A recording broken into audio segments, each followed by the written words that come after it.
एक बार की बात है, एक घने जंगल में एक उन्मत्त हाथी ने भारी उत्पात मचा रखा था। वह अपनी ताकत के नशे में चूर होने के कारण किसी को कुछ नहीं समझता था। उसी जंगल में एक पेड़ पर चिड़िया व चिड़े का छोटा सा सुखी संसार था। चिड़िया अंडों पर बैठी नन्हे नन्हे प्यारे बच्चों के निकलने के सुनहरे सपने देखती थी। एक दिन क्रूर हाथी गरजता चिहाड़ता उसी ओर आया। देखते ही देखते उसने चिड़िया के घोंसले से अंडे गिरा दिए और अंडे टूट गए। चिड़िया और चिड़ा चीखने चिल्लाने के सिवा और कुछ न कर सके। उनकी आवाज़ सुनकर कठफोड़वी आई। वह चिड़िया की अच्छी मित्र थी। कठफोड़वी ने उनके रोने का कारण पूछा तो चिड़िया ने अपनी सारी कहानी कह डाली। कठफोड़वी बोली, इस प्रकार गम में डूबे रहने से कुछ नहीं होगा। उस हाथी को सबक सिखाने के लिए हमें कुछ करना होगा। चिड़िया ने निराशा दिखाई।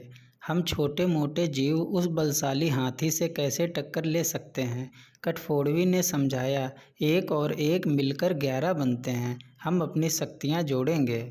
मेरा एक मित्र है, हम उससे सलाह लेंगे। वह तीनों कठफोड़वी के मित्र से मिलने उड़ चले और उसके मित्र से मिले। चिड़िया ने अपनी पूरी कहानी उसको बताई। उसका मित्र बोला, यह तो बहुत बुरा हुआ। मेरा एक मेढक मित्र है, आओ उससे सहायता मांगे। फिर वह मेढक मित्र से मिलने के लिए वहाँ से चले जाते हैं।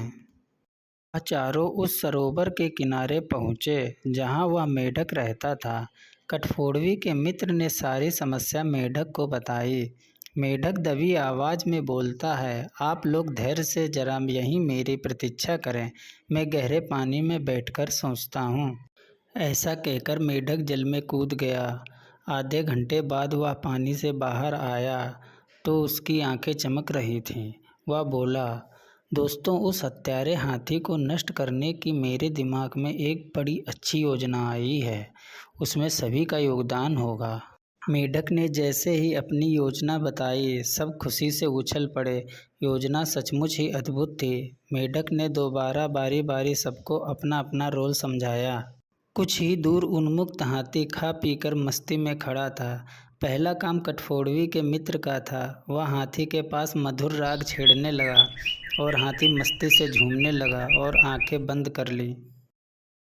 तभी कठफोड़वी ने अपना काम कर दिखाया। वह आई और अपनी सुई जैसी नुकीली चोंच से उसने तेजी से हाथी की दोनों आंखें फोड़ डाली।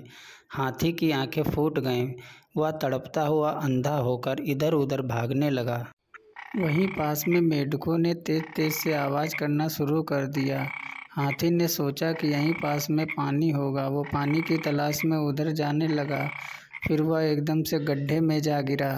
वहीं तड़प तड़प के उसने अपनी जान दे दी। इस कहानी से हमको यह सीख मिलती है कि एकता में बल है और अहंकारी का देर या सवेर अंत होता है। ऐसे ही मज़ेदार कहानियाँ देखने के लिए मेरे चैनल को लाइक एंड सब्सक्राइब करें।